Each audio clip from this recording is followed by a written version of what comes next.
के कार्यक्रम में शिरकत करने पहुंचे थे। हम वापस आएंगे अपने खास कार्यक्रम देवभूमि के दंगल में और बात करेंगे चुनावी साल टेंशन में सरकार।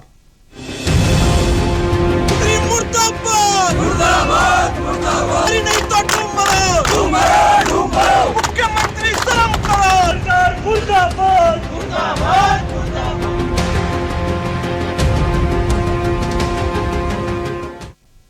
चुनावी साल में धामी सरकार की टेंशन खत्म होने का नाम नहीं ले रही है। दरअसल राज्य सरकार की चौतरफा घेराबंदी की जा रही है। एक और विपक्ष राज्य सरकार को घेर रहा है तो दूसरी ओर तमाम कर्मचारी संगठनों ने आंदोलन के लिए अपनी बाहें चढ़ा ली हैं। आपको बता दें, राज्य में पिछले 7 सालों से पुलिस भर्ती न होने से नाराज बेरोजगार युवाओं ने मुख्यमंत्री आवास कूच किया तो दूसरी ओर कांग्रेस ने यशपाल आर्य और संजीव आर्य पर हुए हमले के विरोध में राज्य सरकार के खिलाफ मोर्चा खोल रखा है। कांग्रेस का आरोप है कि सरकार कोई कार्रवाई नहीं कर रही है। कांग्रेस ने इस घटना के विरोध में मुख्यमंत्री आवास के बाहर धरना प्रदर्शन भी किया। इतना ही नहीं, चुनाव नजदीक आते ही विभिन्न कर्मचारी संगठनों ने भी सरकार को आंदोलन के लिए चेता दिया है। इसी कड़ी में उपनल कर्मचारी भी आंदोलन पर जाने की रणनीति बना रहे हैं। सत्ता पक्ष का आरोप है कि विपक्ष की ओर से सरकार के खिलाफ माहौल बनाने की कोशिश की जा रही, जबकि बीजेपी सरकार जन कल्याण के लिए ऐतिहासिक कार्य कर रही। आज इसी मुद्दे पर चर्चा करेंगे, उससे पहले यह रिपोर्ट देखिए।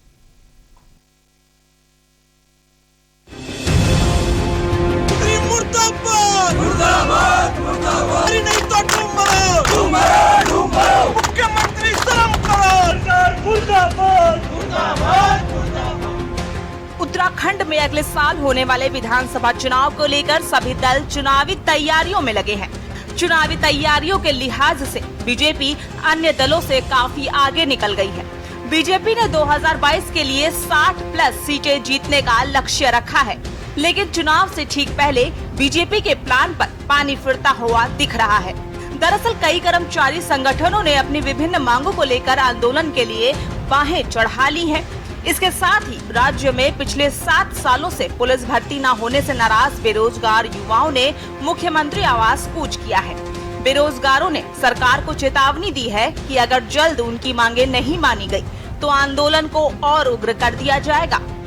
देखिए, 7 साल हो चुके हैं और उत्तराखंड पुलिस भर्ती जारी नहीं हुई है। विज्ञप्ति अभी 2 महीने पहले इन्होंने थोड़ी सी एक प्रक्रिया शुरू की थी, लेकिन अब वो प्रक्रिया एक बार फिर से अंधकार में चली गई है। अब उत्तराखंड का बेरोजगार परेशान है कि इसके बाद आचार संहिता लग जाएगी, फिर चुनाव की डेट आ जाएगी और अगर अब आज या फिर कल में ये विज्ञप्ति जारी नहीं होती है तो फिर एक कोरोना का बहाना भी कर सकते हैं। भाई, कोरोना का बहाना आ गया, जैसे इन्होंने साल 2020 में किया था, 2021 में अब कर रहे हैं। तो हमारी आज ये मांग है कि आज शाम तक उत्तराखंड सरकार उत्तराखंड में पुलिस विज्ञप्ति, चाहे वो कांस्टेबल की हो चाहे वो एसआई की हो, आज शाम तक जारी करे, नहीं तो हम मुख्यमंत्री आवास के बाहर धरना देंगे और जब तक विज्ञप्ति जारी नहीं होती हम वहीं पर बैठे रहेंगे। ये सरकार सुन ले। कर्मचारियों और युवाओं की नाराजगी के साथ ही विपक्ष ने राज्य सरकार की घेराबंदी कर दी। दरअसल बाजपुर में कांग्रेस नेता यशपाल आर्य और संजीव आर्य पर हुए हमले के विरोध में कांग्रेस ने प्रदेश भर में सरकार के खिलाफ मोर्चा खोल रखा है। कांग्रेस का आरोप है कि सरकार कोई कार्रवाई नहीं कर रही। कांग्रेस ने इस घटना के विरोध में मुख्यमंत्री आवास के बाहर भी धरना प्रदर्शन किया है। साथ ही सरकार पर दोषियों के खिलाफ कार्रवाई न करने का भी आरोप लगाया है। वहीं यशपाल आर्य का कहना है कि बीजेपी की सुनियोजित साजिश के तहत उन पर और उनके बेटे पर हमला हुआ है। वहीं मुख्यमंत्री पुष्कर सिंह धामी ने विपक्ष के सवालों पर जवाब देते हुए कहा कि इस घटना का बीजेपी से कोई लेना देना नहीं है। कानून अपना काम कर रहा है, जो भी दोषी होगा उसके खिलाफ कार्रवाई की जाएगी। मारने का प्रयास किया गया तो उन्होंने कहा जैसा जिसकी करनी वैसी भरनी। तो मतलब यशपाल आर्य जी पर जो आक्रमण हुआ है, जो घातक आक्रमण हुआ है, जो लोकतंत्र के लिए खतरा है, जो अपने प्रतिपक्षी की जवान को बंद करने की कुचेष्टा है, भाजपा के प्रदेश अध्यक्ष उसका समर्थन कर रहे हैं। मैं उस समर्थन की, उनके बयान की घोर निंदा करता हूं और भाजपा के प्रदेश अध्यक्ष से चाहता हूं कि उस बयान को वो वापस लें। आप उनके कार्यकर्ताओं ने बाजपुर में पोस्टर लगाए मतलब ये पूरी प्लान था, सुनियोजित षड्यंत्र था और इसमें पूरे प्रदेश के मुख्यमंत्री को आरोप लगाना चाहूंगा। आरोप नहीं, ये सच है कि उन्होंने उनके इशारे पर और प्रदेश के मंत्री अरविंद पांडे के इशारे पर और जो कांग्रेस का जो एक नेता है, जो किसान नेता कहता है कि उसका आजकल उसका ये कुलविंदर सिकंदा उसका शागिर्द बना हुआ है। इन सब की साजिश से मुझ पर हमला हुआ है आज। और अगर हमारे साथी हमारे साथ नहीं होते शायद मैं आपके सामने बात भी नहीं कर रहा होता। देखिए जिसको सब देख रहे हो, जिसको पूरी दुनिया देख रही हो, उस पर राजनीति नहीं करनी चाहिए। दोनों ही जो लोग लड़ रहे हैं, चाहे यशपाल आर्या जी उनके सपुत्र हों या उनके सामने वाली पार्टी हो, दोनों एक ही पार्टी के लोग हैं। आपसी राजनीति लड़ाई है, उसमें सरकार कहाँ से बीच में आ रही है? हमने थोड़ी ना किसी को भेजा है या हमारी कोई पार्टी का है कि जो हम उस पर हमला करवाएंगे। और पुलिस जांच कर रही है, कानून अपना काम करेगा, कोई कितना भी बड़ा क्यों न हो, जो न्याय होगा उस न्याय के आधार पर काम किया जाए। कुल मिलाकर चुनाव से पहले सत्ता पक्ष की घेराबंदी निश्चित ही बीजेपी के लिए चिंता का विषय है। सवाल ये है कि क्या चुनावी साल में सरकार बेरोजगार युवाओं और कर्मचारी संगठनों की मांग को पूरा करेगी? क्या कर्मचारी और बेरोजगार युवाओं की नाराजगी बीजेपी को चुनाव में भारी पड़ेगी? क्या यशपाल और संजीव आर्य के दोषियों पर कार्रवाई होगी? देखना होगा सरकार चुनावी तैयारियों के साथ इन सभी घटनाओं से कैसे निपटती है। देहरादून से के न्यूज इंडिया के लिए अंकित काला की रिपोर्ट। तो एक तरफ चुनाव नजदीक आते जा रहे हैं, उस बीच कर्मचारियों का प्रदर्शन, युवाओं का प्रदर्शन। युवाओं का कहना है पुलिस भर्ती को 7 साल बीत गए, पुलिस भर्ती नहीं निकाली गई। दूसरी तरफ कांग्रेस पार्टी जो है धरना प्रदर्शन कर रही है, उसका कहना है यशपाल आर्य के ऊपर जो हमला हुआ है वो सरकार के लोग हैं, लेकिन सरकार का कहना है उससे इनका कोई लेना देना नहीं, पुलिस अपना कार्रवाई करेंगी। सब पर हम चर्चा करेंगे। हमारे साथ कई सारे खास मेहमान जुड़ गए हैं। सबसे पहले आपको उनसे परिचय करा देते हैं। हमारे साथ सुशील त्यागी हैं, प्रदेश प्रवक्ता है बीजेपी के। सर स्वागत है आपका। हमारे साथ गरिमा दसौनी है, प्रदेश प्रवक्ता है कांग्रेस पार्टी की। गरिमा जी बहुत बहुत स्वागत है आपका। पीसी थपलियाल भी मौजूद है, नेता है यूकेडी के। सर आपका भी स्वागत है। और हमारे साथ संगीता शर्मा है, प्रदेश प्रवक्ता है आम आदमी पार्टी की। आप सभी का बहुत बहुत स्वागत है। चर्चा की शुरुआत करेंगे, लेकिन उससे पहले हम एक ब्रेक के लिए रुकेंगे। आप बने रहिए हमारे साथ। मुर्दाबाद मुर्दाबाद मुर्दाबाद, नहीं तो डूब मरो, मुख्यमंत्री शर्म करो। मुर्दाबाद मुर्दाबाद मुर्दाबाद।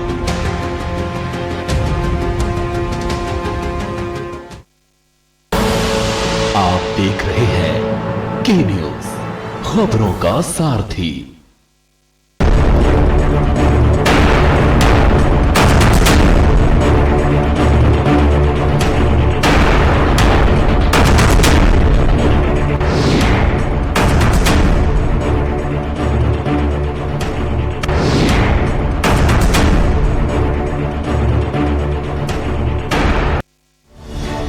उत्तराखंड सरकार ने प्रदेश में अखरोट की खेती को बढ़ावा देने के लिए 6000 फीट से ऊपर के लगभग 200 वन पंचायतों में अखरोट की पौधरोपण और बड़ी बड़ी वॉलनट प्लांट्स की नर्सरी तैयार की है। राज्य सरकार का लक्ष्य है पहाड़ के किसानों में आमदनी की वृद्धि और खुशहाली के नए रास्ते खुले। अल्मोड़ा, रानीखेत, गैरसैंण, कपकोट, मसूरी सहित कई इलाकों में उच्च क्वालिटी के अखरोट की पैदावार बढ़ाने के लिए उत्तराखंड जायका वानिकी परियोजना के साथ मिलकर प्रदेश सरकार बड़ी संख्या में किसानों को अखरोट की खेती से जोड़ रही है। हम इसलिए बढ़ा रहे हैं कि हमारी आमदनी बढ़े। अगर ऐसी उम्मीद है कि जल्दी फल आ जाएगा, 5 साल या 3 साल जब भी आएगा, तो उससे हमारी आमदनी बढ़ने का स्रोत है। प्रदेश सरकार की दूरदर्शी सोच का नतीजा है कि अब तक प्रदेश में रिकॉर्ड संख्या में बेहतरीन पौधों की नर्सरी तैयार की जा रही है। सिंचाई के लिए जल स्रोतों को तैयार किया जा रहा है और महिलाओं को खास तौर पर अखरोट के पौध के रोपण और रखरखाव की ट्रेनिंग दी जा रही है। प्रदेश में 4000 किसान 26,000 से ज्यादा पौधों के जरिए आज वॉलनट फार्मिंग कर रहे हैं। अखरोट उत्पादन के क्षेत्र में उत्तराखंड को नंबर 1 बनाने और किसानों की आमदनी में बढ़ोतरी कर उन्हें समृद्ध बनाने की दिशा में आगे बढ़ रही है उत्तराखंड सरकार। धामी सरकार का यही प्रयास किसानों का हो चहुमुखी विकास। आप देख रहे हैं के न्यूज, खबरों का सारथी। मुर्दाबाद मुर्दाबाद नहीं तो डूब मरो मुख्यमंत्री शर्म करो मुर्दाबाद मुर्दाबाद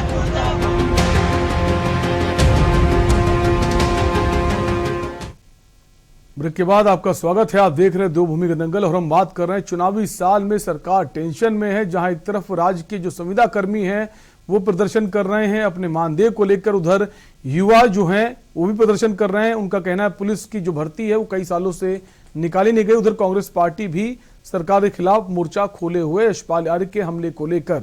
इन्हीं सब पर हम चर्चा करेंगे। हमारे साथ कई सारे खास मेहमान मौजूद हैं।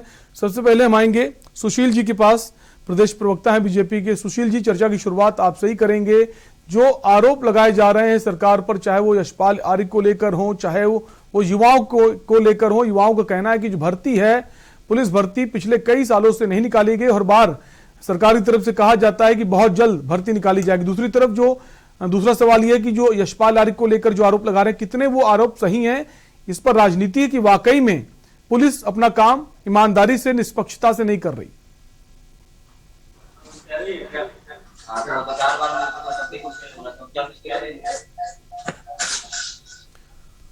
सुशील जी, क्या आपको हमारी आवाज आ रही है?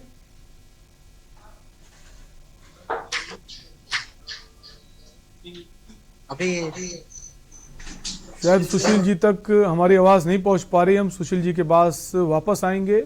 हमारे साथ गरिमा जी बनी हुई हैं। गरिमा जी, वही सवाल आपसे ही है। जो कांग्रेस पार्टी का आरोप है यशपाल आर्य और उनके बेटे पर जो हमला हुआ है, उनका कहना है कि ये साजिश है और जिन पर आरोप लगा रहे हैं उस पर पुलिस ठीक तरह से कार्रवाई नहीं कर रही। इसे हम कितना सही माने? क्योंकि बीजेपी का कहना है, सरकार का कहना है कि ऐसा कुछ भी नहीं, इस पर राजनीति करी जा रही है कांग्रेस पार्टी की तरफ से। देखिए, सबसे पहले तो मैं कड़े शब्दों में घोर निंदा करती हूँ मदन कौशिक के उस बयान का जिसमें उन्होंने कहा है कि जैसा बोया है वैसा काटेंगे यशपाल आर्य, क्योंकि हमला किसी पर भी हो सकता है। नेता मदन कौशिक जी भी हैं, नेता दूसरे भाजपाई भी हैं। तो अगर आप इसका मतलब इस परिपाटी को या ये जो परंपरा चल निकली है नेताओं की धरपकड़ की और कहीं भी सरेआम उनको पीटने की, आप उसकी पैरवी कर रहे हैं, आप उसको जस्टिफाई कर रहे हैं और आप उसको एंडोर्स कर रहे हैं। इसका सीधे सीधे मतलब ये है, जबकि निंदा करनी चाहिए थी मदन कौशिक जी को। माना कि हम दूसरे दल के सही, माना कि यशपाल आर्य जी कांग्रेस में वापस लौट चुके हैं, अपने परिवार में लौट चुके हैं, लेकिन कल तक जब वो भाजपा में थे तो वो बहुत दूध से धुले हुए थे। आज वो कांग्रेस में आ गए तो वो जैसा बो रहे वैसा काटेंगे। आप इस तरह की भाषा शैली इस्तेमाल कर रहे हैं। यानी कि सिर्फ कुल मिला के मेरा इतना कहना है कि जनप्रतिनिधि मदन कौशिक भी हैं और जनप्रतिनिधि यशपाल आर्य जी भी हैं, और जनप्रतिनिधि चुनकर, किसी की खैरात लेकर नहीं, जनता के द्वारा चुनकर विधानसभा या संसद में जाता है, इसलिए उसका सम्मान तो करना ही चाहिए, होना ही चाहिए। और मदन कौशिक का दिल बड़ा होता या मानसिकता थोड़ी सी और खुली हुई होती या शायद और संस्कारी वो होते तो इस पूरे घटनाक्रम की निंदा करते और कहते हम सत्तारूढ़ दल हैं, जल्द से जल्द हम आरोपियों को पकड़ेंगे या मामले की तह तक जाएंगे और गंभीरता से इसकी जांच परख करेंगे कि कौन वो व्यक्ति है। क्योंकि देखिए, पब्लिक असॉल्ट, ये जो जनता के बीच में पब्लिकली असॉल्ट करना, मुझे लगता है एक सभ्य समाज को कतई गवारा नहीं होना चाहिए। और कोई जनप्रतिनिधि हो वो भी छोड़िए, कोई आम नागरिक को भी पब्लिकली क्यों असॉल्ट किया जाए? जब देश के अंदर और प्रदेश के अंदर लॉ एंड ऑर्डर है, जब कानून व्यवस्था है, ऐसे में क्या जरूरत पड़ती है किसी को भी इस तरह से दूसरे के ऊपर हाथ उठाने की या मारपीट करने की? तो इसका मतलब एक तो कहीं ना कहीं आपके सत्तारूढ़ दल का कोई खौफ नहीं रह गया है गुंडों में, अराजक तत्वों में, जो कहीं पर भी नेताओं को पकड़ के पीटने लग रहे हैं या हमला बोल दे रहे हैं। उनकी पूरी गाड़ी तोड़ दी है, उनके शीशे तोड़ दिए हैं, 7 लोग उस पूरे घटनाक्रम में घायल हो गए उनके कॉन्वॉय के। कल हमने देखा पीठ पे कोड़े के निशान है, मतलब एक तरह से इतनी बुरी तरह से उस व्यक्ति को पीट रखा है जो उनका साथी सहयोगी है। तो ऐसे में मदन कौशिक का ये बयान बहुत ही निचले स्तर का बयान है। माना कि प्रदेश में चुनाव है, इसका मतलब ये नहीं कि यशपाल आर्य जी वहां सदन में आपके कलीग नहीं है, वो आपके कलीग हैं। सदन के अंदर आप लोग साथ में बैठते हैं, आप लोग सदन के बाहर दोस्ती रखते हैं। ऐसे में आपने कैसे कह दिया कि ये जो घटना क्रम है। यशपाल आर्या जी ने वही काटा जो उन्होंने बोया। मैं नवाज देवबंदी जी की बहुत एक फेमस कविता है, उसकी 4 पंक्तियों से अपनी बात को यहाँ समाप्त कर रही हूँ कि जलते घर को देखने वालों फूस का छप्पर आपका है, आपके पीछे तेज हवा है, मुकद्दर बाकी आपका है। उसके कत्ल पर मैं भी चुप था, मेरा नंबर अब आया है, मेरे कत्ल पर आप भी चुप हैं, अगला नंबर आपका है। यानी कि मैं मदन कौशिक से बोलना चाहती हूँ कि अपने गिरेबान को बचाकर रखिएगा, अपने दामन को और अपने बाकी कार्यकर्ता और नेता को बचाकर रखिएगा। अगर इन गुंडे मवाली बिल्कुल राजनीति का स्तर इतना भी नीचे नहीं गिरना चाहिए, इतनी ज्यादा कटुता भी नहीं होनी चाहिए, और कटुता है भी तो आप सामने आकर सार्वजनिक होकर इस तरह का बयान देना शोभनीय नहीं है। अगर आप इतने बड़े ओहदे पर हैं, प्रदेश के में बड़ा आपका रुतबा है, सत्ता के आप बड़े नेता हैं, उसके बावजूद अगर आप इस तरह का बयान देते हैं तो कहीं ना कहीं वो शोभनीय बिल्कुल भी नहीं है।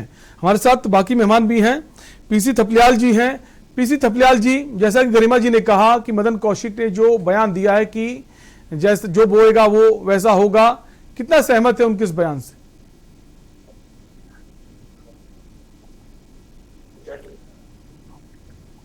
पीसी थपलियाल जी, आपकी आवाज नहीं आ रही, चाहेंगे अपने फोन को आप जो है अनम्यूट कर दें।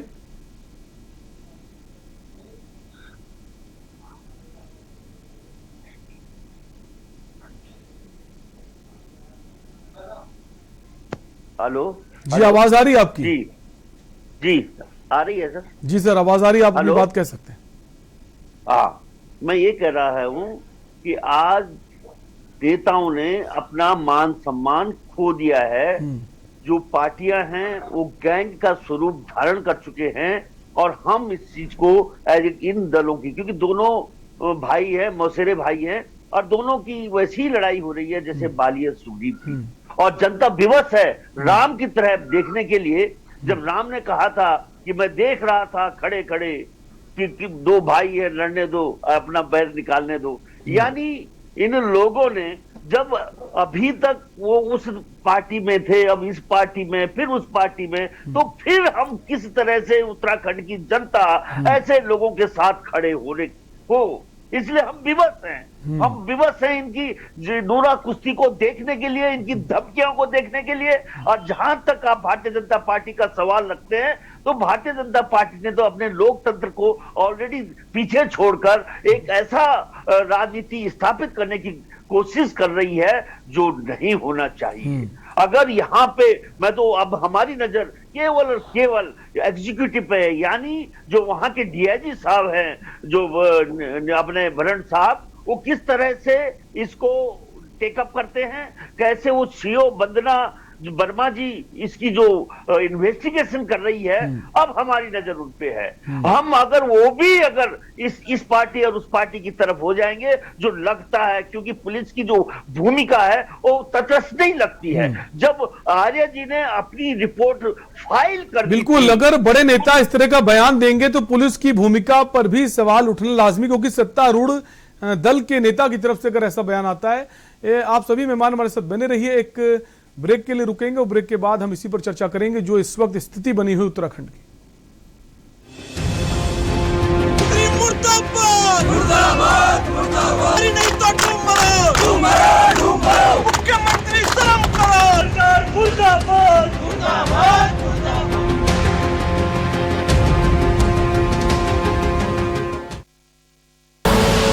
आप देख रहे हैं के न्यूज, खबरों का सारथी। उत्तराखंड के ग्रामीण युवाओं और महिलाओं को स्वरोजगार से जोड़ने के लिए राज्य सरकार जैविक शहद उत्पादन को बढ़ावा दे रही है। न्याय पंचायत स्तर पर मधुग्राम बनाने की ओर आगे बढ़ रही उत्तराखंड सरकार राज्य में फल, सब्जी, फूलों की खेती के साथ ही शहद उत्पादन के जरिए किसानों की आर्थिकी भी मजबूत बना रही है। मधुमक्खी के जो बॉक्स हैं हमें घर आके सरकार द्वारा दिए गए, लाभदायक है ये और बड़ा महंगा बिकता भी है बाजार में। नरेंद्र नगर की सकलाना रेंज हो या अल्मोड़ा में रानीखेत के किसान मधुमक्खी पालन और शहद उत्पादन से जुड़कर ये मौन पालक आज राज्य सरकार की योजनाओं का लाभ उठाते हुए खुद को आत्मनिर्भर बना रहे हैं। समृद्धि की मिठास इनके मुस्कुराते चेहरों पर दिखाई दे रही है। उत्तराखंड में 6000 से अधिक मौन पालक सालाना 2200 मीट्रिक टन शहद का उत्पादन, सालाना उत्तराखंड से 200 करोड़ का शहद निर्यात। उत्तराखंड सरकार प्रत्येक जिलों में बना रही मधुग्राम, किसानों को आदर्श मधुमक्खी पालन, ऋतुवार प्रबंधन, मधुमक्खी पालन में समस्या और समाधान, डंक रहित मधुमक्खी पालन पर ट्रेनिंग दी जा रही है। प्रदेश के किसानों ने समृद्धि का जो सपना अपनी खुली आंखों में संजोया है, उसको आज उत्तराखंड सरकार साकार कर रही है। स्वरोजगार में खोले समृद्धि के द्वार, उम्मीदों के पथ पर उत्तराखंड सरकार। जुबान के लिए उड़ चला गैरों की ज़मीं पर, खुशबू अपने पन की ढूंढता। दूर कितना भी जा, इस जुबान से दूर ना जा पाओगे। रुमर बोलो जुबान केसरी।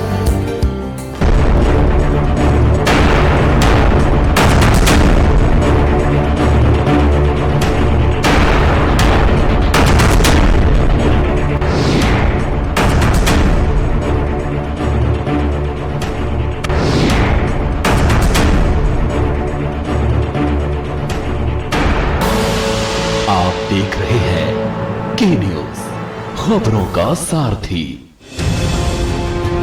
मुर्दाबाद मुर्दाबाद मुर्दाबाद, नहीं तो तुम मरो, मुख्यमंत्री शर्म करो। मुर्दाबाद मुर्दाबाद मुर्दाबाद।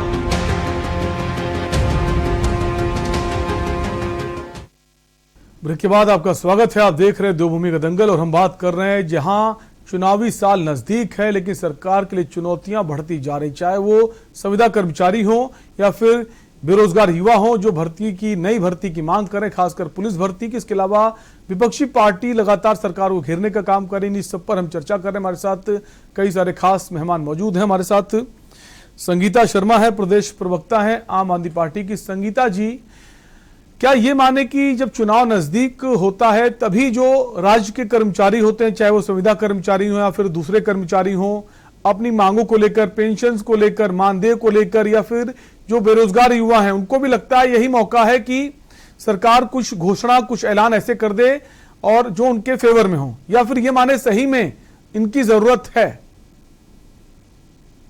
देखिए, ऐसा नहीं है कि कर्मचारी आज हड़ताल पे हैं। अगर हम पिछले 4.5 साल से बीजेपी की सरकार है उत्तराखंड में, और हम देख रहे हैं कि अलग अलग विभागों के लोग लगातार हड़ताल पर बैठे हुए हैं। हम ओपनल कर्मियों की बात करें तो आज से नहीं, बहुत लंबे समय से आंदोलनरत हैं और बहुत लंबे समय से अपनी मांग उठा रहे हैं। और जो मुख्यमंत्री धामी जी हैं, जिस समय वो खुद एक विधायक थे, उस समय वो खुद मुख्य सचिव के पास जाते हैं और ओपनल कर्मियों की पैरवी करते हैं। और आज जब वो खुद मुखिया हैं उत्तराखंड के, तो वो जियो जारी क्यों नहीं कर देते? समान वेतन, नियमितीकरण और जो उनकी मांगे हैं उन पर वो ध्यान ही नहीं दे रहे। तो कहीं ना कहीं ये मजबूरी है युवाओं की, बेरोजगारों की, जो लोग आंदोलनरत हैं, चाहे वो आंगनबाड़ी कार्यकर्ती थी, बहुत से, ये एक मजबूरी बन गई है कि सरकार के आगे अगर आंदोलन नहीं करेंगे तो उनकी आंखें नहीं खुलेंगी। वो कुछ करने वाले नहीं है, क्योंकि सड़क पर बैठकर धरने का शौक किसी को नहीं होता है। वो अपने घर को छोड़ करके लगातार लंबे समय से धरना कर रहे हैं। लंबे समय से सुशीला तिवारी अस्पताल में धरना चला, 700 लोगों ने वहां पे धरना किया, लेकिन सरकार जो है वो सोई हुई है पूरी तरह। ये जो भाजपा की सरकार है, ये अंधी गूंगी बहरी सरकार है और ये पूरी तरह सोई हुई है। इनके लिए आंदोलन करो, फिर इसे जगाओ, तभी ये जागती है। और अब देखिए, जब चुनाव नजदीक आ रहा है तो ये बड़ी बड़ी घोषणाएं कर रहे हैं। बड़ी बड़ी कितना करोड़ रुपया यहाँ खर्च कर दिया, वहां खर्च कर दिया बता रहे हैं। मोदी जी भी आए तो उन्होंने भी बड़ी बड़ी घोषणाएं करके और बजट की बात की, लेकिन बेरोजगार युवाओं के बारे में सोचा ही नहीं। भाई, देश में पहले नंबर पर उत्तराखंड पहुंच गया बेरोजगारों के मामले में, लेकिन सरकार पूरी तरह से सोई हुई है। और ये एक विफल सरकार है कि जिसने सभी लोगों को आंदोलन के लिए सड़क पर उतार दिया, जबकि सरकार की लेकिन संगीता जी, हमारे पास जो खबर है वो तो ये है कि मोदी जी जब आए उन्होंने तो 18,000 करोड़ की कई सारी परियोजनाओं का लोकार्पण किया, शिलान्यास किया, जिसका सीधा फायदा उत्तराखंड को मिलेगा। और खासकर डबल इंजन सरकार का उन्होंने जिक्र किया कि जहां पहले तक उत्तराखंड की अनदेखी की जाती, लेकिन जब से बीजेपी केंद्र में है और यहां पर बीजेपी, तो उसका फायदा उत्तराखंड वासियों को मिला है। क्या इससे आप इत्तेफाक नहीं रखती हैं? इससे बिल्कुल इत्तेफाक नहीं रखती, क्योंकि कितना फायदा मिला है ये सबके सामने है। वो आए तो उन्होंने बेरोजगारों की बात क्यों नहीं की, जो संविदा कर्मचारी हैं उनके नियमितीकरण की बात क्यों नहीं की। तो कहीं ना कहीं ये भी तो एक मुद्दा है कि वो शिलान्यास करके चले गए बहुत सारी योजनाओं का, तो उस बाकी आप स्वास्थ्य की बात नहीं की कि यहाँ की स्वास्थ्य व्यवस्थाएं बदहाल हैं, यहाँ के युवा परेशान हैं, आपने उन पर बात क्यों नहीं की। ये भी एक बहुत बड़ा सवाल है बीजेपी के सामने कि आप युवाओं को नजरअंदाज क्यों कर रहे हैं, यहाँ के बेरोजगारों को नजरअंदाज क्यों कर रहे हैं, और जो यहाँ के कर्मचारी हैं जो धरने पर बैठे हुए हैं लगातार लंबे समय से अलग अलग विभागों के, आप उनको नजरअंदाज क्यों कर रहे हैं, आप उनकी बात क्यों नहीं करते हैं। उनकी बात भी आपको करनी चाहिए। तो कहीं ना कहीं ये बहुत उत्तराखंड के बेरोजगारों के साथ छलावा कर रही है बीजेपी सरकार। और अभी जब चुनाव नजदीक है तो बड़ी बड़ी बातें करने से इनका काम चलने वाला नहीं है, क्योंकि जनता इनका डबल चेहरा जो एक है वो देख चुकी है और पहचान चुकी है।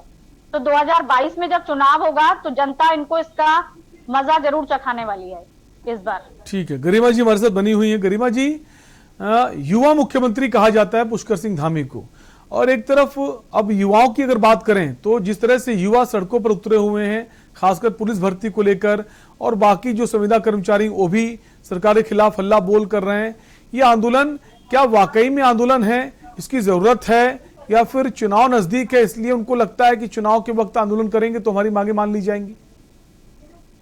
देखिए, पहली बात तो ये कि इन 21 साल के उत्तराखंड में जितनी भी सरकारें रही, जितना ज्यादा विरोध इस सरकार का हो रहा है वो मैंने अपने पूरे राजनीतिक जीवन में देखा। और मैं आपको दावे के साथ कह सकती हूँ कि ये चुनाव को देखकर आंदोलन नहीं, पूरे 4.5 साल अगर हमने इस प्रदेश के अंदर कुछ देखा तो हमेशा ये देखा कि हमारी जो सबसे प्राइम रोड है उस पर हमेशा एक परमानेंट बैरिकेडिंग लगा दी गई है, क्योंकि कोई ना कोई समुदाय या वर्ग जो है समाज का वो मुख्यमंत्री आवास या राजभवन कूच कर रहा होता है। ये परमानेंटली बन रहता है। पहले तो केवल मेकशिफ्ट अरेंजमेंट था कि 15 दिन में, महीने में कोई एक शिक्षक, कर्मचारी या कोई व्यापारी या कोई दल, विपक्षी दल आंदोलन करेंगे तो उसी समय बैरिकेडिंग खड़े कर दिए जाते थे। लेकिन अब परमानेंट उसको बना दिया गया है और लोगों को इतनी दिक्कतों का सामना करना पड़ रहा है नीचे सर्वे की तरफ से घूम कर आने में।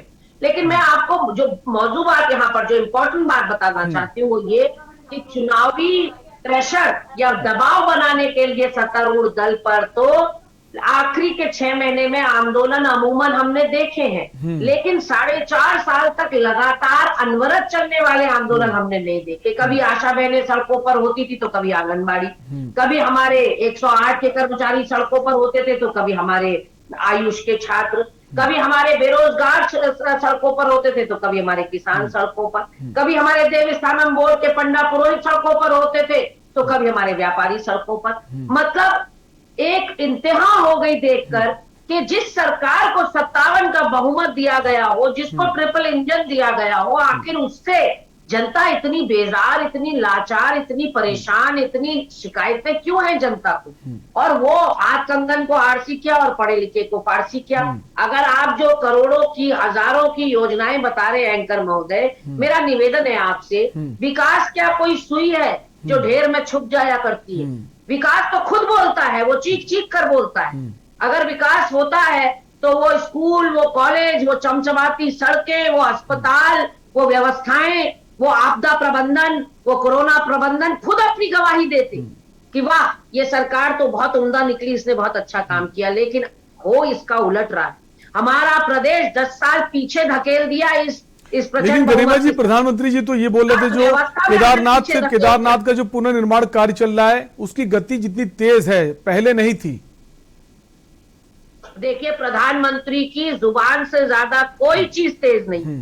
इतनी प्रधानमंत्री तो आप मानती केदारनाथ पुनर्निर्माण जो कार्य है, आप मानती केदारनाथ का पुनर्निर्माण कार्य जो है वो, आप मानती केदारनाथ का पुनर्निर्माण कार्य जो है वो ठीक तरह से नहीं चल रहा है? क्योंकि कोरोना काल भी चल रहा था, उसके बावजूद निर्माण कार्य जो है वो रुका नहीं, वो कंटिन्यू वैसे ही चलता रहा। देखिए, निर्माण कार्य तो हमारे 2013 की आपदा आई थी, 2013 के बाद से कांग्रेस की सरकार रही, माननीय हरीश रावत जी के मार्गदर्शन में और उनकी दृढ़ इच्छा शक्ति की वजह से जो भाजपा ये कहती थी कि 10 साल तक उत्तराखंड अब सुरक्षित नहीं है, 10 साल तक उत्तराखंड आना ही मत, कफन माफ कराना अगर आना होगा, उसको मात्र 1 साल में उस 4 धाम की यात्रा को सुचारू रूप से अगर चलाने का काम किया तो वो माननीय हरीश रावत जी की देन है। जो हवाई कनेक्टिविटी थी वो हमारे समय पर आप देख लीजिए, हमारे समय पर 1800 रुपए में देहरादून से पिथौरागढ़ व्यक्ति पहुंच जाता था हवाई सेवाओं से।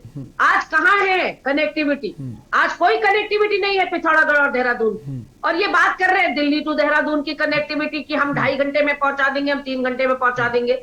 भाई दिल्ली तो ऑलरेडी कनेक्टेड था देहरादून से। जो देहरादून से बाकी के इलाके या उत्तराखंड के बाकी के इलाके अछूते रह गए, जहां विकास पहुंच नहीं पा रहा है, जहां किसानों की खेती बर्बाद हो रही है, उनके फल फ्रूट सब्जी बर्बाद हो रहे, वहां आपको विकास पहुंचाने की जरूरत है। दिल्ली और देहरादून का ही विकास करते रहोगे तो फिर पर्वतीय अंचलों की विकास की कौन? लेकिन प्रधानमंत्री जो कह रहे हैं और जो आंकड़े बता रहे हैं कि जो श्रद्धालु पहले दर्शन करने आते थे उनकी संख्या में दोगुना इजाफा हुआ है। इस बार जो उन्होंने दर्शन किए हैं के चारों धामों के, उसमें बहुत ज्यादा इजाफा हुआ है संख्या में। उसका फायदा कहीं ना कहीं उत्तराखंड सरकार का जो रेवेन्यू है उसमें उसको फायदा मिला और वही जो पैसा है वो विकास कार्य में खर्च होगा। बाद हर व्यक्ति छटपटा रहा है, वो अपने घर से निकलना चाहता है, वो कुंठित है और वो कहीं कहीं अवसादग्रस्त है, वो बीमार है। तो इसलिए वो चाहता है कि वो पर्वतीय हिमालयी राज्यों में जाए, अपना थोड़ा सा अपनी फैमिली को भी ले जाए और अपना भी जो उपचार है वो करे, क्योंकि हमारे वहां एक प्योर ऑक्सीजन आदमी को सांस लेने को मिलती है। तो अब आने वाले दिनों में तो उत्तराखंड, हिमाचल प्रदेश, इस तरह के जो हिमालयी राज्य हैं वो टूरिस्ट हब बनेंगे। आप देखते जाइए, अभी तो ये कुछ संख्या नहीं है, इससे ज्यादा संख्या आएगी। लेकिन दिक्कत हमारे वहां क्या हो रही है कि बाहरी लोगों के आने की वजह से एक तो हमारे वहां संक्रमण बढ़ रहा है, दूसरा जो विकास के नाम पर ऑल वेदर रोड हो, चाहे हवाई अड्डा हो, नया एयरपोर्ट हो, चाहे एयरपोर्ट का विस्तारीकरण का नाम पर, आशा रोड़ी चौक के नाम पर, टनल के नाम पर हजारों लाखों पेड़ इन्होंने काट दिए। पूरे नॉर्दर्न इंडिया को हम ऑक्सीजन कवर देते हैं, हम उत्तराखंड के लोग, हम वन आच्छादित प्रदेश माने जाते हैं, 70 से ज्यादा प्रतिशत हमारा वन आच्छादित है। ऐसे में 30 लाख पेड़, जो एक रिपोर्ट में पढ़ रही थी कि एनजीटी ने इजाजत दी 30,000 पेड़ों की और माफियाओं ने, जो जंगल माफिया है, उन्होंने काट दिए 30 लाख। क्योंकि भाई जिसको इजाजत दोगे 5 पेड़ काटने की, वो 5 पे थोड़ी रुकेगा, फिर उसको तो 5,000 पेड़ काटेगा। कोई नकेल उस पर है नहीं, कोई सुपरविजन उस पर है नहीं, कोई मॉनिटरिंग उस पर है नहीं। तो यहाँ तो गोरखधंधा चल रहा है पूरी तरह से। भूमाफियाओं को संरक्षण, शराब माफियाओं को घर घर मोबाइल वैन से दारू बांटने वाली पार्टी आज हमको बता रही है कि प्रदेश का विकास जो है वो डबल इंजन की वजह से रफ्तार पकड़ गया। कौन सी रफ्तार पकड़ गया? जो 2 दर्जन किसानों ने आत्महत्या करी वो रफ्तार पकड़ी, या 3 महिलाओं का यौन उत्पीड़न तुम्हारे विधायकों ने किया वो विकास था, या फिर व्यापारी ने जो मंत्री के दरबार में आत्महत्या करी वो विकास था, या फिर ये बताइए कि जो घर घर मोबाइल वैन से दारू आपने बंटवाई, या घाट की महिलाओं को 14 किलोमीटर चौड़ीकरण पर जो आपने लाठियां बरसाई उनके ऊपर, हमारे बेरोजगार युवाओं के ऊपर लाठियां बरसाई और बेरोजगारी में सितंबर 2020 में उत्तराखंड को नंबर 1 राज्य बना दिया पूरे देश में।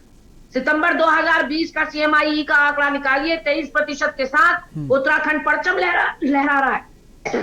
तो जी इन 4.25 सालों में एंकर महोदय, मैं अपनी बात ये कहकर खत्म कर रही हूँ कि इन 4.25 सालों में उत्तराखंड जाना गया तो सारी बुरी बातों के लिए जाना गया। अच्छा कीर्तिमान हमने एक नहीं पैदा किया इनके राज में, और पूरी तरह से कोरोना मैनेजमेंट में और आपदा मैनेजमेंट में पूरी तरह से विफल रही ये सरकार। अब सिर्फ चुनाव का जनता को इंतजार है कि वोट की चोट से हम इनको कैसे नेस्त नाबूद करें और कैसे धूल में मिलाएं। ठीक है, पीसी थपलियाल जी हमारे साथ हैं।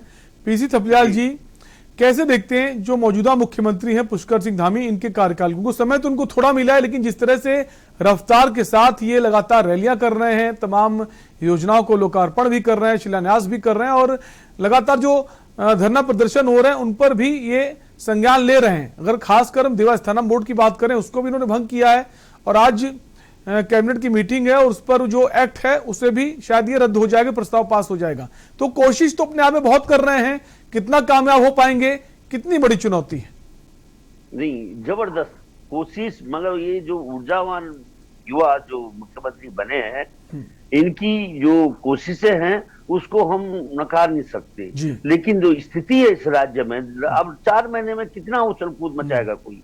अब आप ये देखिए कि जिस तरह से प्रधानमंत्री जी आए, अब प्रधानमंत्री जी का सहारा ले रहे हैं ये 2022 को जीतने के लिए।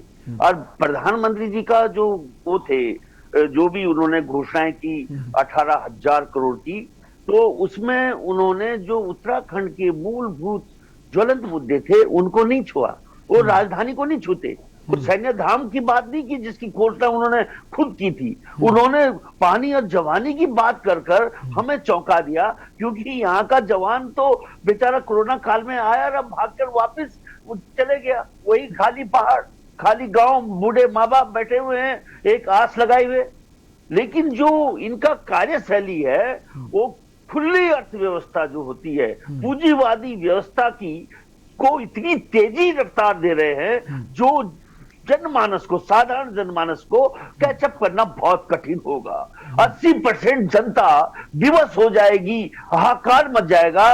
केवल 20% के लोग चमचमाती हुई सड़क का फायदा उठाएंगे, निश्चित रूप से उठाएंगे, इसमें कोई दो राह नहीं है। लेकिन उसमें कितना समय लगेगा कि जिस तरह से ये चमचमाती रोडें बड़े बड़े धरना सेठों को जब उत्तराखंड के अंदर लाएंगी और यहाँ निवेश करने की जब बात करेंगे तो बहुत देर हो चुकी होगी।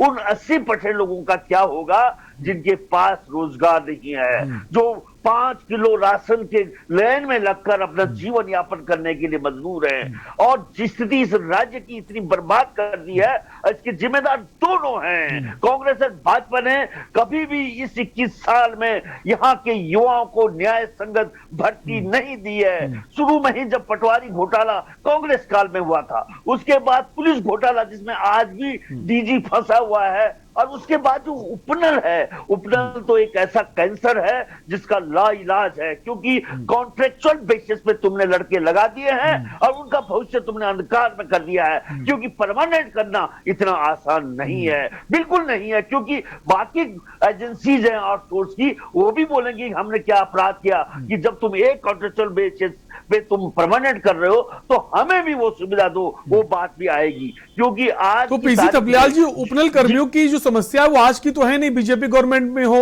वो तो कांग्रेस गवर्नमेंट में भी लगातार प्रदर्शन कर रहे थे, उनके टाइम पर भी उनको परमानेंट नहीं किया गया। इनका ये जो भस्मासुर है, ये भस्मासुरी समस्या कांग्रेस ने पैदा की है। ये जो उपनल जो बनाया था, उपनल इन्होंने पूर्व सैनिकों के लिए बनाया था, और हम लोग, मैं पूर्व सैनिक हूं, हम 8-10 हजार की नौकरी में खुश हो जाते थे क्योंकि हमारी पेंशन सपोर्टिंग होती थी। लेकिन इन्होंने क्या किया अब कि जो इनके ही मंत्री जो हरीश रावत के कार्यकाल में जो भरत सिंह जो सैन्य कल्याण मंत्री बना, उसने ध्वस्त कर दिया इसको, इसका जो पूरे युवाओं को भर्ती कर दिया और युवाओं का आज भविष्य अंधकार में गया। क्यों? क्योंकि 8-10 हजार के में अब वो परिवार, बच्चे पढ़ने वाले हो गए, स्कूल जाने वाले हो गए हैं, तो उनको पालना बड़ा मुश्किल पड़ गया उस समय। तो उन्होंने तो बिल्कुल, जो महंगाई है आज के वक्त में, उतने कम पैसे में जीवन यापन करना भी एक बड़ी चुनौती है। आप दोनों में हमारे साथ बने रहिए, एक ब्रेक के लिए रुकेंगे और ब्रेक के बाद हम जानेंगे कि जो आंदोलन चल रहा है या ये चुनावी जो सीजन है उसकी वजह से या फिर वाकई में इसकी जरूरत है। मुर्दाबाद मुर्दाबाद, नहीं तो तुम मरो, मुख्यमंत्री शर्म करो, मुर्दाबाद मुर्दाबाद मुर्दाबाद।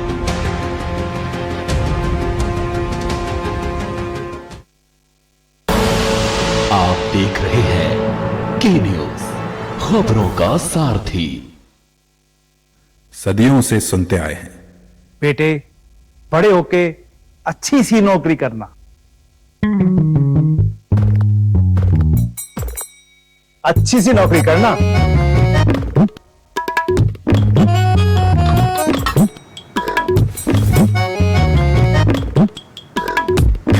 अच्छी सी नौकरी करना,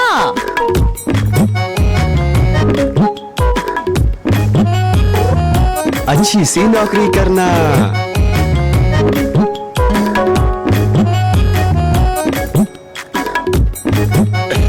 अच्छी सी नौकरी करना,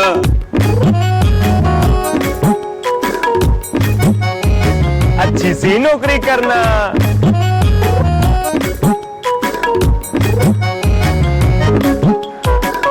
अच्छी सी नौकरी करना।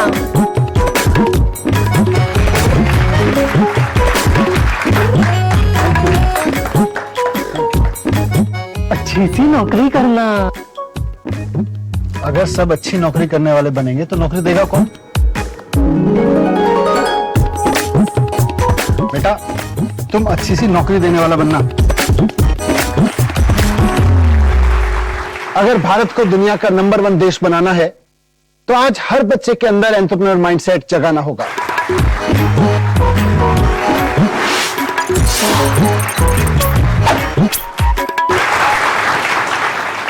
बिजनेस ब्लास्टर्स हमारी एक पहल है जो बच्चों को सिखा रही है कि उन्हें नौकरी ढूंढने वाला नहीं, नौकरी देने वाला बनना है।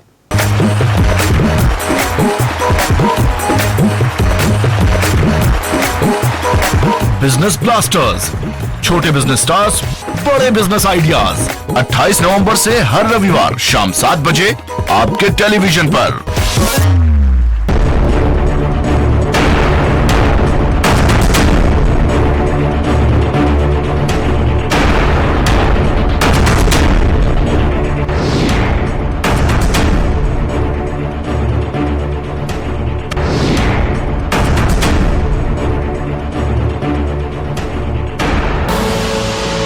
देख रहे हैं के न्यूज, खबरों का सारथी।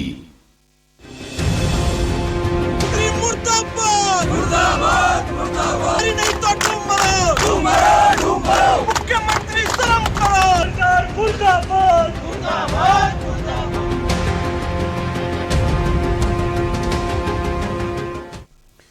ब्रेक के बाद आपका स्वागत है। आप देख रहे हैं देवभूमि का दंगल और हम बात कर रहे हैं, चुनावी साल है और सरकार के सामने चुनौतियां बहुत सारी हैं। चुनौतियां हैं जो मांगे हैं, जो कर्मचारी हैं, संविदा कर्मचारी, चुनौतियां हैं जो युवाओं की मांगे हैं, जो नई भर्ती लागू की जाए, चुनौतियां विपक्षी पार्टी जो लगातार सरकार को घेरने का काम करे। इसी पर हम चर्चा करें। हमारे साथ कई खास मेहमान मौजूद हैं।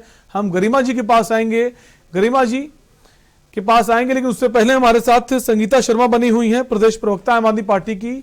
संगीता जी, जैसे कि इस वक्त धरना चल रहा है, प्रदर्शन हो रहा है नई भर्ती को लेकर, अब सरकार के सामने सवाल अब यह है कि अब चुनाव भी नजदीक हैं और अगर नई भर्ती लागू करते हैं तो उसको लेकर तैयारी भी करनी होगी, तो सरकार के सामने चुनौतियां बहुत हैं, इसको कैसे देखती हैं आप? देखिए, सरकार के सामने इसलिए बहुत चुनौतियां हैं क्योंकि इन्होंने 7 साल से पुलिस भर्ती नहीं निकाली, तो कहीं ना कहीं जो बेरोजगार युवा इसकी तैयारी कर रहे थे, अब वो बहुत ज्यादा इस चीज से परेशान हो चुके हैं और सोचिए आप, मुर्दाबाद के नारे लगने शुरू हो चुके हैं। तो अब सरकार के आगे ये मुसीबत है कि या तो ये पहले ये भर्तियां निकाल चुके होते, अब ये भर्तियां निकालेंगे भी तो कब इसकी परीक्षा कराएंगे, कब रिजल्ट घोषित करेंगे और कब उन्हें नौकरी मिलेगी। तो सरकार ने इस ओर कभी ध्यान ही नहीं दिया। इन्होंने जो डबल इंजन की सरकार ने विकास की गंगा आज तक बहाई, वो केवल मुख्यमंत्री बदलने में बहाई। तो 3-3 मुख्यमंत्री बना करके विकास की गंगा तो इन्होंने बहा ली, और जो विकास किया वो अपने नेताओं का किया। तो ये इसको विकास मानते हैं तो अलग बात है, लेकिन जनता क्या चाहती थी जब इन्होंने 57 सीट से जिता करके जनता ने एक पूर्ण बहुमत की सरकार दी, तो जनता की बहुत अपेक्षाएं एक थी इस सरकार से कि एक ऐसी सरकार आई है जो उत्तराखंड का विकास करेगी, युवाओं को नौकरी देगी, यहाँ की जो स्वास्थ्य व्यवस्थाएं डामाडोल हैं उनको ठीक करेगी। पर ऐसा कुछ भी नहीं हुआ। लेकिन संगीता जी, जो नए मुख्यमंत्री हैं पुष्कर सिंह धामी, जब से ये मुख्यमंत्री बने लगातार दौरे कर रहे हैं, रैलियां कर रहे हैं, तमाम योजनाओं की शुरुआत कर रहे हैं, लोकार्पण भी कर रहे हैं, और जो मुद्दे हैं पुराने उनको भी शॉर्ट आउट करने की कोशिश भी कर रहे हैं। ग्रेड पे का मामला हो या फिर आंगनबाड़ी कार्यकर्तियों का मामला, उसका मामला संज्ञान में लिया। देवस्थानम बोर्ड का जो मामला चल रहा था, पहले मुख्यमंत्री से लेकर दूसरे मुख्यमंत्री से तीसरे मुख्यमंत्री तक, उसको भी उन्होंने खत्म करने का काम किया। तो वो काम अच्छा कर रहे हैं। कहीं ना कहीं ये लगता है कि बीजेपी ने देरी कर दी। जो काम पुष्कर सिंह धामी ने किया है वो अगर पहले आ जाते और समय मिलता तो और बेहतर हो सकता था। देखिए, एक बात है, हुजूर आते आते बहुत देर कर दी। तो सरकार ने कहीं ना कहीं धामी जी को पहले TSR 1, फिर TSR 2, फिर धामी जी को लेकर के आए। अगर ये पहले ही एक ऐसा मुख्यमंत्री लाते जो उत्तराखंड का विकास कर सकता था। अब धामी जी के पास इतना समय नहीं है, जो हमारे माननीय मुख्यमंत्री जी हैं, कि वो इतने कम समय में क्या क्या कर पाएंगे। जो 4.5 साल में और मुख्यमंत्रियों ने जो पाप के घड़ा भरा है उसको वो कितना सही कर पाएंगे, कितनी सही गंगा बहा पाएंगे। तो ये बहुत सोचने का विषय है। तो अब कुछ होने वाला नहीं है। आज मैं लेकिन कुल मिलाकर मुख्यमंत्री पुष्कर सिंह धामी ने अपनी छाप तो छोड़ी है। फिलहाल आप दोनों ही मेहमानों का बहुत बहुत शुक्रिया, समय का अभाव है। और देवभूमि के दंगल में हम बात कर रहे थे, जहां सरकार लगातार की कोशिश है कि किसी भी तरह जो समय कम है और सरकार जो पुराने मुद्दे हैं उनको भी किसी तरह खत्म करे और जो मांगे हैं उनको भी माने, उस दिशा में सरकार पूरा प्रयास करे। लेकिन विपक्षी पार्टियां जो है सरकार को घेरने का काम कर रही है। उनका कहना है सरकार जो है कोई काम करना नहीं चाहती है। उधर धरना प्रदर्शन भी कर रहे हैं कई लोग। अगर बात करें युवाओं की बेरोजगारी को लेकर, उनका कहना है जो पुलिस भर्ती है वो अभी तक 7 साल बीत गए हैं, कांग्रेस से लेकर बीजेपी की सरकार आ गई, बीजेपी सरकार का कार्यकाल भी खत्म होने वाला है, बावजूद उसके अभी तक जो भर्तियां हैं वो नहीं निकाली गई। उधर संविदा कर्मचारी जो हैं, उपनल कर्मी हैं, उनका कहना है कि उनकी जो नियुक्ति है वो परमानेंट नहीं की जा रही है, उनका जो मानदेय है उसे नहीं बढ़ाया जा रहा है, उनका खर्चा चलाना बहुत मुश्किल है। और उधर जो यशपाल आर्य हैं, जो कैबिनेट मंत्री थे बीजेपी सरकार में, अब वो कांग्रेस पार्टी में शामिल हो गए हैं। उसको लेकर अब उन पर हमला हुआ है, उनके बेटे पर हमला हुआ है, उसको लेकर भी उन्होंने सरकार पर हमला बोला है। उनका कहना है कि जो हमला हुआ है और जो आरोपी हैं उनको जो सरकार है बीजेपी की वो संरक्षण देने का काम कर रही है।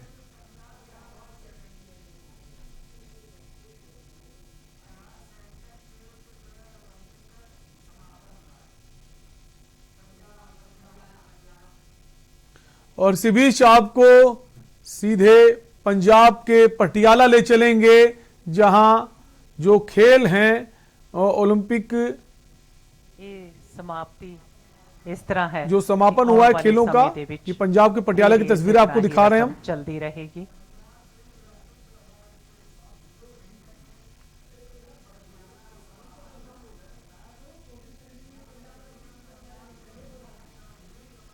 साडा पंजाब के जो उप मुख्यमंत्री हैं वो इस कार्यक्रम में मौजूद हैं। बहुत ही सत्कार पंजाब के पटियाला की ये तस्वीरें हम आपको दिखा रहे हैं। श्री प्रवीण कुमार सिन्हा जी को दिता जाएगा।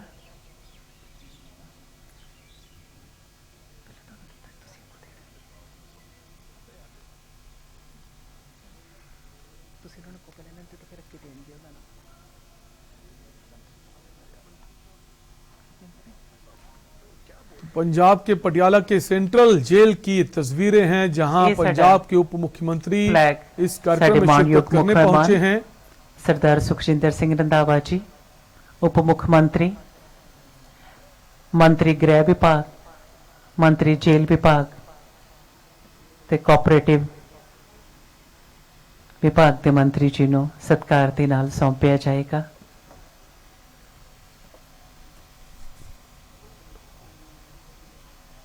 साडे असिस्टेंट सुपरडेंट बहुत ही सत्कार दे नाल सेंट्रल जेल ओलंपिक समापन समारोह की तस्वीरें इस वक्त हम आपको आपके टेलीविजन स्क्रीन पर दिखा रहे हैं, जहां पंजाब के उप मुख्यमंत्री पहुंचे हुए हैं।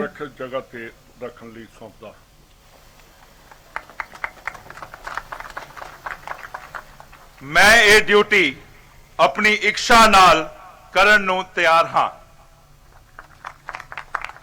बहुत बहुत शुक्रिया।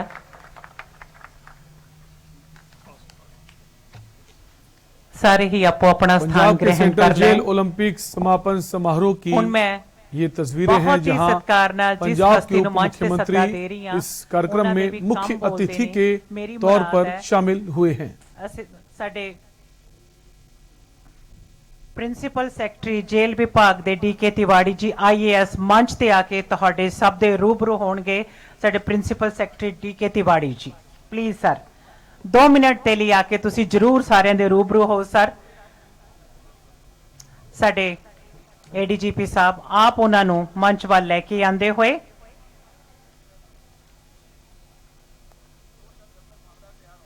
जब तक भंगड़ा तैयार हो रहा है तो 1-2 इनाम दी रस्मां सीगियां, क्योंकि अज जिन्ना भी सुधार होया है इन्हां दे विच ये सारी दी सारी ही टीम दा रोल है। और फिलहाल के लिए आपसे लेंगे इजाजत। बने रहिए के न्यूज इंडिया के साथ। नमस्कार। आप देख रहे हैं के न्यूज, खबरों का सारथी। उत्तराखंड की ग्रामीण महिलाएं आज पशुपालन और डेयरी उत्पादन से जुड़कर न सिर्फ खुद को आत्मनिर्भर बना रही हैं, बल्कि प्रदेश के विकास में भी बढ़ चढ़कर भागीदारी निभा रही है। उत्तराखंड सरकार और जायका वानिकी परियोजना ने ग्रामीण महिलाओं को डेयरी उद्योग से जोड़ने के लिए पहाड़ों में जगह जगह मिल्क कलेक्शन सेंटर खोले हैं, जहां दुग्ध व्यवसायी महिलाएं अब आसानी से दूध बेचकर अपनी आमदनी बढ़ा रही हैं। जब से यहाँ पर डेयरी खुली है तब से उन्हें यहाँ पर काफी समय की बचत भी मिलती है और यहाँ पर दूध के जो रेट है वो भी अच्छे दिए जा रहे हैं। उत्तराखंड सरकार के कुशल मार्गदर्शन में महिलाएं स्थानीय रोजगार को अपनाते हुए मिल्क प्रोडक्ट्स और कई उत्पाद तैयार कर रही हैं। पशुपालन, पहाड़ी अनाजों की खेती के साथ साथ अब डेयरी और दुग्ध उत्पादों से भी